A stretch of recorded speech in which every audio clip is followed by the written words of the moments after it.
नमस्कार दोस्तों। हाजिर हूँ आज आपके लिए एक और नई और रोचक कहानी लेकर। आइए सुनते हैं। सविता भाभी, आपकी बहू बहुत सुंदर है। आपके तो भाग्य हैं। जब सविता जी को ऐसा उनकी पड़ोसन ने कहा तो वो गर्व से फूली नहीं समाई। उनका चेहरा खुशी से चमकने लगा। उनका बेटा भी अपनी पत्नी के रूप पर लट्टू हो गया था। कुछ ही महीनों में बहू गर्भवती हो गई तो सविता जी ने उसकी सेवा में दिन रात एक कर दिया। अरे बहू, तुम आराम करो, पानी भी मैं ला दूंगी। वो उसे कुछ भी काम करने नहीं देती थी।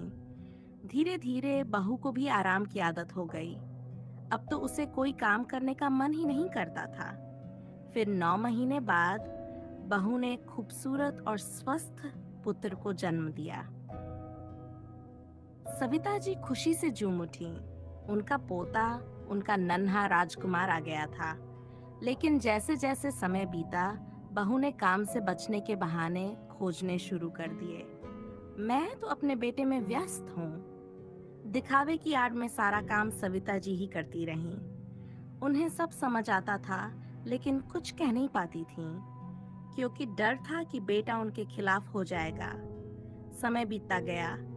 पोते के साथ समय बिताकर सविता जी को खुशी मिलती थी, लेकिन उनके बूढ़े शरीर ने अब साथ छोड़ना शुरू कर दिया। बीमारियां बढ़ने लगीं और उनकी बहू, उसे सास की देखभाल करना बोझ लगने लगा। क्यों सहें ये सब? इन्हें वृद्धाश्रम भेज दो। सविता जी ने अपना सब कुछ बेटे के नाम कर दिया और फिर अकेले वृद्धाश्रम चली गई, एक शांत मौत की तलाश में। लेकिन दोस्तों, इस कहानी का अंत यही नहीं होता। सविता जी का पोता बड़ा हो चुका था। अब वो जानता था कि सही और गलत क्या है। उसने अपने माता पिता को उनकी गलतियों का एहसास कराना चाहा। तुम्हारे जैसा व्यवहार मेरे साथ हो तो कैसा लगेगा? उसने फर्जी कागज बनवाए और सब कुछ अपने नाम कर लिया। माता पिता का चेहरा उतर गया। ये क्या किया बेटे?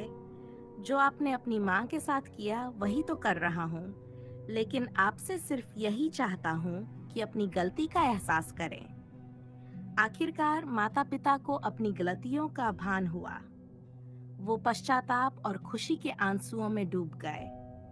सविता जी अब इस दुनिया में नहीं थी, लेकिन उनका पोता उनके सिद्धांतों को जिंदा रखे हुए था।